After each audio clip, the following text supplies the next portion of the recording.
내가 하나님의 말씀을 하나님의 명령대로 읽으면서 하나님의 음성을 들어라. 항상 여러분에게 선포하는 말씀이 그거잖아요. 다른 사람에 의해서 들으려고 하지 말아라. 하나님 아버지께서는 나에게 말씀하신다. 잊어서는 안 돼요. 하나님의 거룩하신 사랑의 생로비 들어온 사람은 깨닫죠.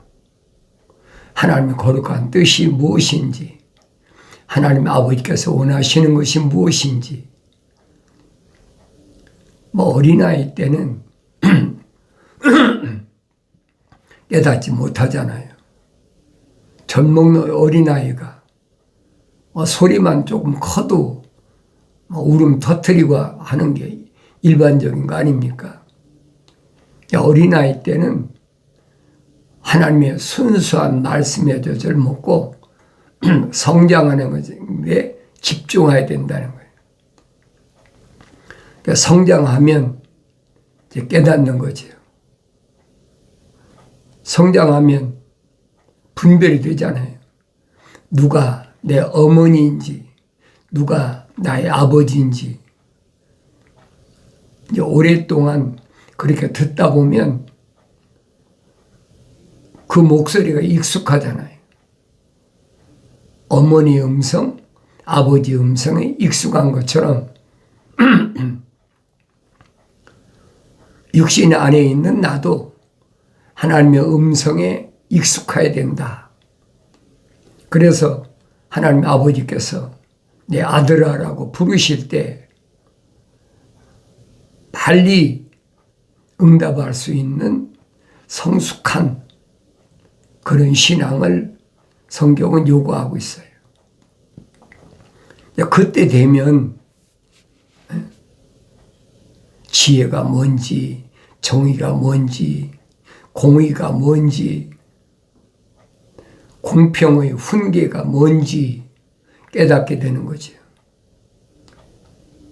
그래서 내가 여러분에게 말씀드리는 것은 절대 남의 말을 의지해가지고 다른 사람의 말을 들어가지고 하나님의 아버지를 내가 만나게 된다는 것은 쉽게 말하면 착각이란 말이에요. 하나님 말씀을 내가 읽으라는 거예요. 내가 읽고 내가 하나님 아버지와 대화를 해라. 선제들 통해서 선포하신 말씀은 그러잖아요. 뭐라고 말씀하시느냐. 우리가 변론하자. 대화하자는 얘기. 무엇이 잘못됐는지, 무엇이 곁길로 가는 것인지, 무엇이 삐뚤어진 것인지 나하고 대화해보면 안다. 내가 말씀을 읽지 않는데 어떻게 합니까? 하나님의 존재를 내가 알아야 돼요. 하나님의 존재를 어떻게 합니까? 육신은 알 수가 없어요. 육신은 뭐 그런 거 있잖아요. 가장 작은 그 미세한 어떤 그런 그 물질을 그 제일 작은 게 나노라고 그러잖아요. 머리카락도 뭐 몇만 분의 1로 이렇게 나눠서 쪼갠다, 나누다, 몇 나누다 그렇게 하잖아요. 그런 것들은 특별한 현미경으로 이제 과학이 발달하니까 보고 분별한다 그러잖아요. 아무리 그래도 하나님은 찾을 수가 없다는 거예요. 아무리 과학이 발달해서 뭐 허블 망원경이다 뭐 해도 하나님 보좌를 보는 사람이 어디 있습니까? 볼 수 있다면 잘못된 거지요. 성경이 잘못됐다는 거예요. 볼 수 없는 것이 정상이에요. 그런데 사람들은 그렇게 과학이 발달하면 무엇이 보여지는 것처럼 사람들을 미혹한다는 얘기. 하나님의 세계를 모르니까 하는 얘기. 우주 만물을 창조하신 하나님의 세계를 내가 성경을 통해서 올바로 깨달아야죠. 우주 만물이 어떤 곳이냐? 창세기 1장에 정확히 기록되어 있잖아요. 그래서 내가 창세기 1장을 충분히 읽고 깨달으면 성경은 어려운 곳이 없다고 말씀드리는 거예요. 창세기 1장에 여섯째 날까지 하나님이 어떻게 창조하셨나 세부적으로 읽어보라는 얘기. 첫째 날부터, 둘째 날부터, 셋째, 넷째, 다섯째, 여섯째 날까지. 여섯째 날까지 창조가 끝나야 일곱째 날 안식한다는 얘기예요. 여섯째 날이 안 끝났잖아요. 일곱째 날이 안 왔다는 얘기예요. 근데 이걸 깨닫지 못하니까 이스라엘 백성들에게 계명으로 안식일을 지켜라. 하늘 아래서의 안식일을 착각하고 있는 거예요. 사도 바울이 성령 받고 나서 분명히 설명하잖아요. 저 안식에 들어갈 자가 누구냐. 저 안식에 들어갈 자란 말은 안식일이 아직 안 왔다는 얘기. 이 하나님의 아들이 와서 분명히 밝히시잖아요. 내가 안식일의 주인이다. 안식이 주인이라는 거예요. 일곱째 날의 주인이라는 거예요. 하나님의 아들이 오셔서. 근데 그런 말씀을 내가 성령 받아야 알아듣지 성령 안 받고 어떻게 알아듣습니까? 왜? 하나님의 아들은 여러분과 나하고 똑같은 육신을 입고 오셨어요. 다르게 오신 분이 아니잖아요. 육신 입고 유대인으로 오셨다. 다른 게 아무것도 없어요. 그런데 그분이 하신 말씀이 하늘 아래 것에 대해 말씀하시는 게 없잖아요. 하늘 위의 교리를 말씀하시는 거예요. 그러니까 요한복음 10장에서 뭐라고 말씀하십니까? 내가 아버지의 사람들에게 아버지의 말씀을 주었습니다. 그러잖아요. 아버지의 사람들. 아버지의 사람들이 누굽니까? 하나님의 아버지의 거룩하신 사랑의 호흡이 들어간 자들에게 내가 아버지의 말씀을 전달해 주었습니다. 전달했다. 사도의 사명이라고 사도 바울이 설명하잖아요. 그리스도 예수 그리스도는 하나님의 사도다. 하늘의 대사다. 그러면 알아들어야 될 거 아닙니까? 내가 아버지의 사람들에게 아버지의 말씀을 전달해 주었습니다. 예수님이 일방적으로 말씀하신 게 없어요. 그건 내가 구약의 선자들의 말씀을 읽어봐야지. 또 토라에 대해서 모세오경에 대해서 내가 확실히 읽어봐야 알 거 아닙니까? 하나님의 아들이 하신 말씀은 자기가 하신 말씀이 없다는 얘기예요. 성령님도 마찬가지예요. 성령도 오시면 자기의 말씀을 하지 않는다라고 분명히 밝히셨다고요. 내가 너에게 한 말들을 기억나게 한다고 그랬지 성령이 특별히 계시하신다는 게 아니에요. 그렇다면 요한계시록에 있는 예수 그리스도에 관한 계시도 구약의 선지자들 통해서 이미 다 선포된 말씀이에요. 그 구약에 있는 선지자들이 증거한 말씀을 내가 모르면 어떻게 합니까? 올바로 알아야 되죠. 그래 요의 선지가 분명히 선포하잖아요.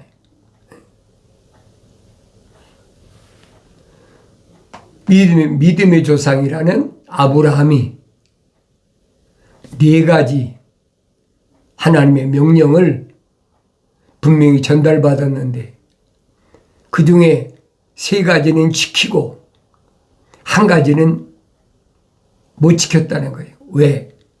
겉사람 인정 때문에, 혈통적인 것 때문에 못 지켰다는 거예요. 그래서 창세기 15장에서 이로 인하여 네 후손이 이방 땅에 가서 4대 만에 돌아오리라. 그게 출애굽이에요. 그걸 내가 깨달아야 된다는 거예요. 그게 보여야 되죠. 이론적으로 아무리 얘기한다고 해서 그게 믿어지는 게 아니에요.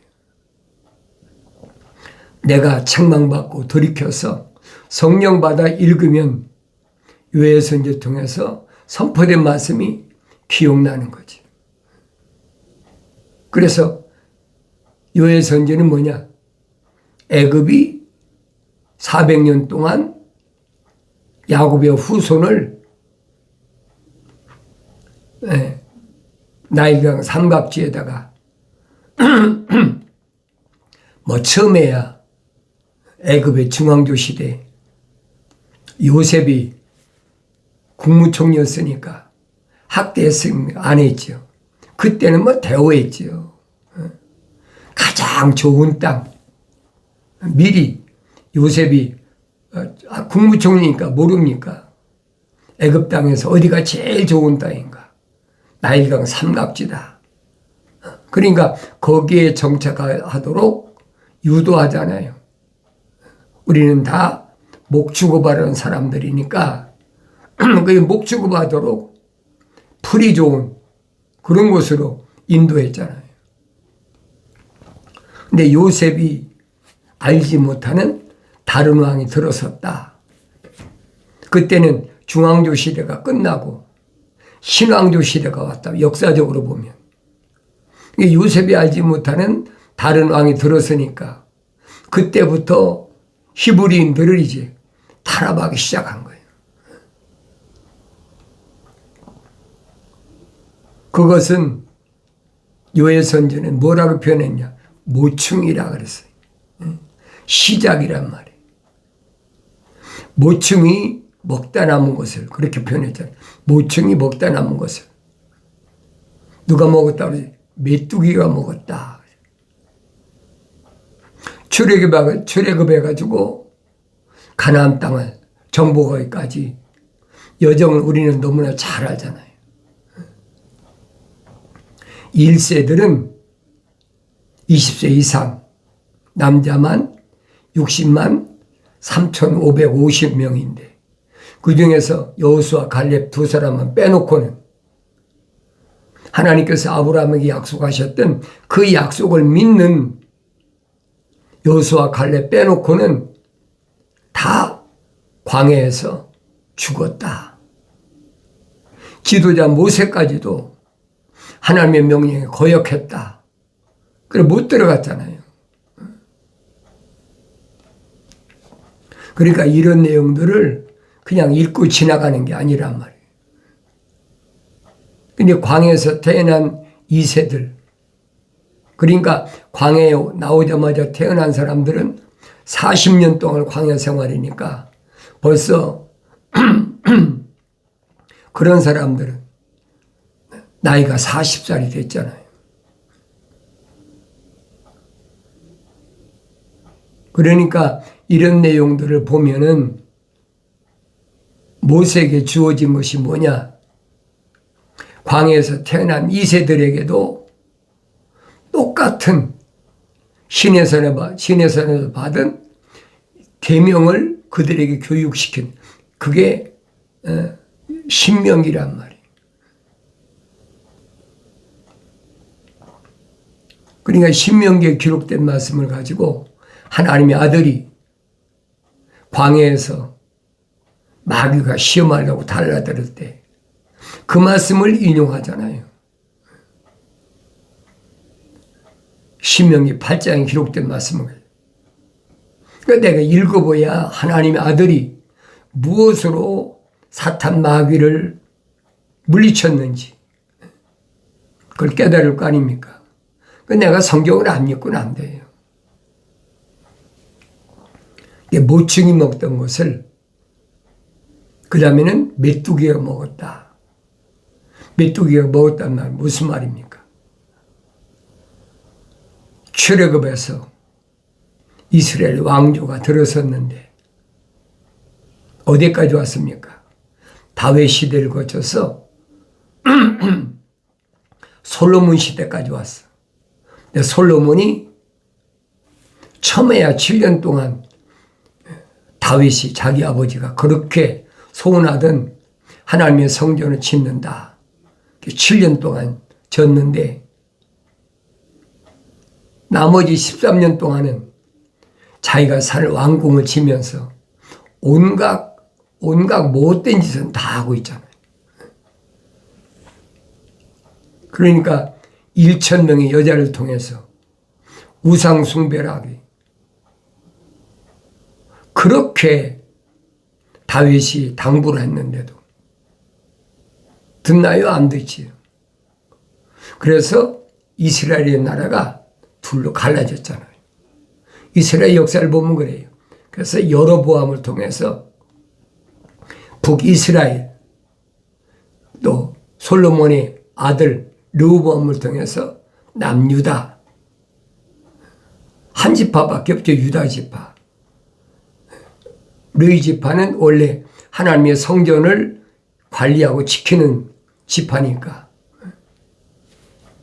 그런데 여로보암이 10지파를 가지고 북쪽으로 가서 자리 잡고는 하나님의 성전에 내려오지 못하도록 그리심산이 에발산에다가 하나님의 성전이라고 쳐놓고 각종 우상을 세워놓고 뭐 제사장이 있어야 뭐 제사 드릴 거 아닙니까? 그러니까 성경에도 없는 자기 마음에 맞는 사람한테 돈 받고 제사장 제도 팔고, 그러니까 망한다라고 분명히 아모스 선지를 통해서 선포하잖아요. 아모스는 자기가 선지자가 아니라고 그러잖아요. 나는 뽕나무 키우는 농부다. 그런데 천사가 와서 자기에게 선포하라고 그래서 선포한다는 거예요. 분명히 망한다. 아모스 알았습니까? 그러면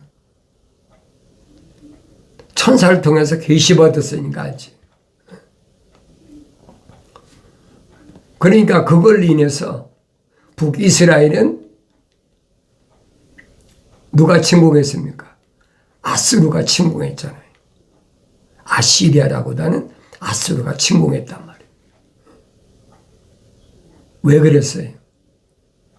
우상 숭배하니까 10지파 데리고 가서 하나님을 잘 섬기게 그렇게 세우라고 그랬는데 온갖 잡동사니를 다 세워놓고 못된 짓 하니까. 그러니까 이스라엘이 아수르에게 멸망할 때 뭐라고 합니까? 여로보암의 죄를 인하여 그랬잖아요. 여로보암의 죄를 인하여, 여로보암의 죄가 뭡니까? 우상숭배잖아요. 다른 거 없어요. 하나님의 계명의 첫째 계명을 어긴 거예요. 그러니까 아수르가 침범했잖아요. 근데 아수르가 침범하고 나서는 이스라엘을 혼연시켜버리잖아요.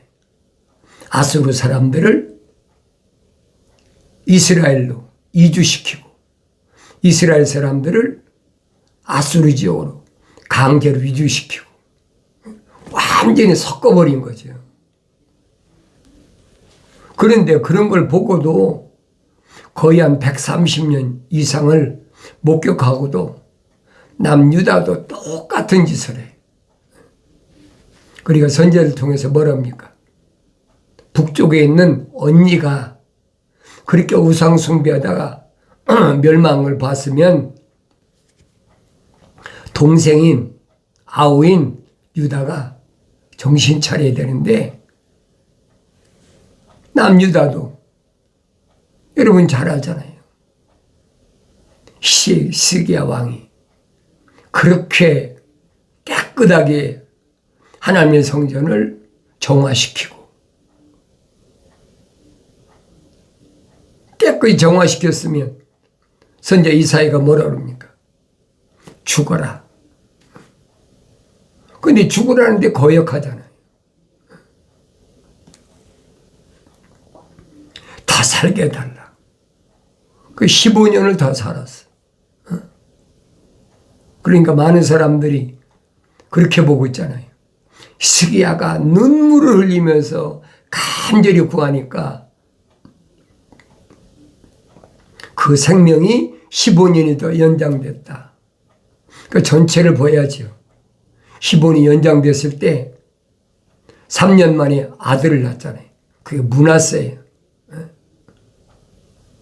그러니까 히스기야가 죽고 므낫세가 왕으로 등극해서 55년 동안을 왕노릇하잖아요. 그런데 그때 이사야 선지자가 아수르가 이제 북이스라엘을 점령하고 나니까 남유다까지 침공하려고 히스기야 왕이 무서워서 벌벌 떠니니까 선지자 이사야가 걱정하지 말아라. 그 아무것도 아니야. 18만 5천이라는 대군을 끌고 예루살렘 성읍을 포위했는데 선지자 이사야 말 한마디에 그날 밤에 18만 5천이 몽땅 싹 전멸해버렸어. 그 남유다의 군사가 동원해서 그들을 물리쳤습니까? 아니잖아요. 하늘의 군대가 동원된 거예요. 누구 말에? 선지자 이사야의 말에. 그걸 봤으면 정신 차려야 될 거 아닙니까? 그런데도 깨닫지 못해. 에레미야가 그렇게 간절히 울부짖으면서 바벨론을 포로잡혀 가라고 한 이유가 뭡니까? 다른 게 아니잖아요.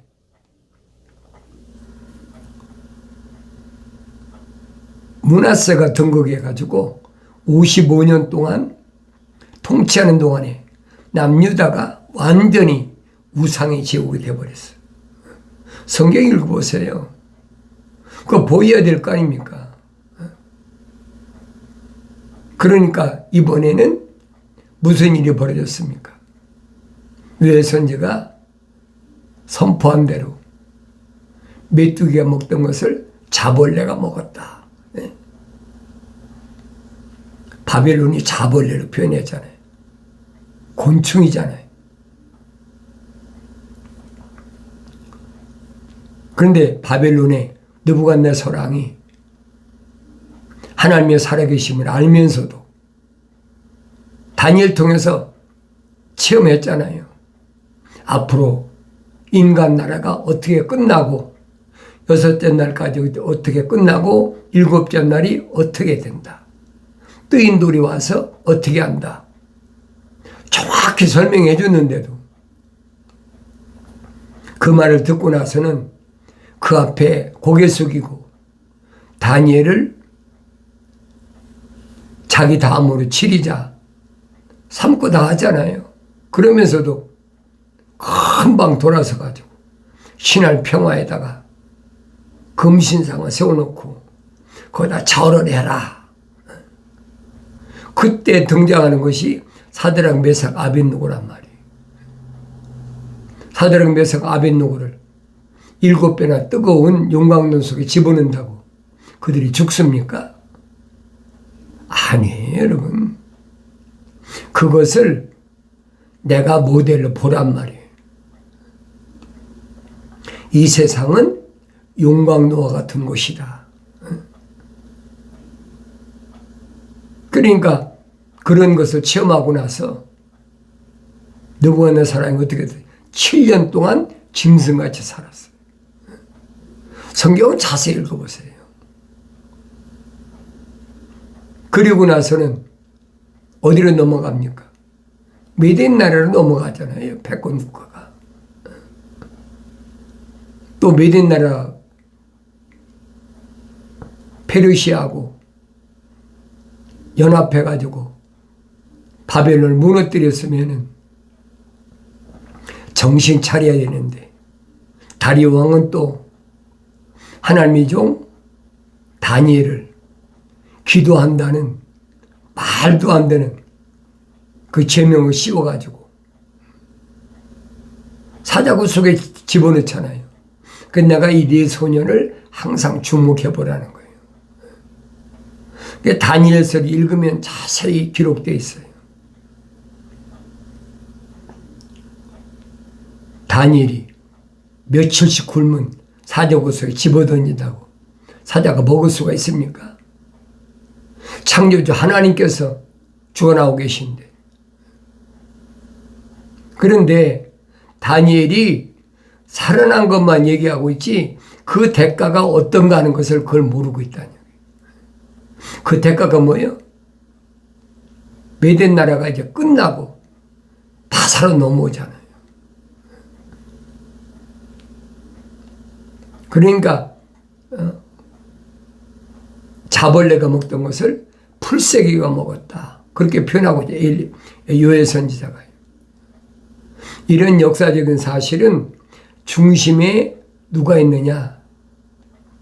아브라함에게 약속하셨던 이스라엘이 중심이란 말이에요. 그럼 하나님이 창조하신 세계가 보이잖아요. 아, 하나님이 약속하신 그 약속은 시대가 몇백 년, 몇천 년 지나도 틀림없이 이루어지고 있구나. 그걸 내가 알아야 될 거 아닙니까? 그럼 나 자신이 보여야 된다고 내가 항상 여러분에게 강조하는 게 그거예요. 난 누굴까? 하나님 아버지께서 창조한 세계에 난 누굴까?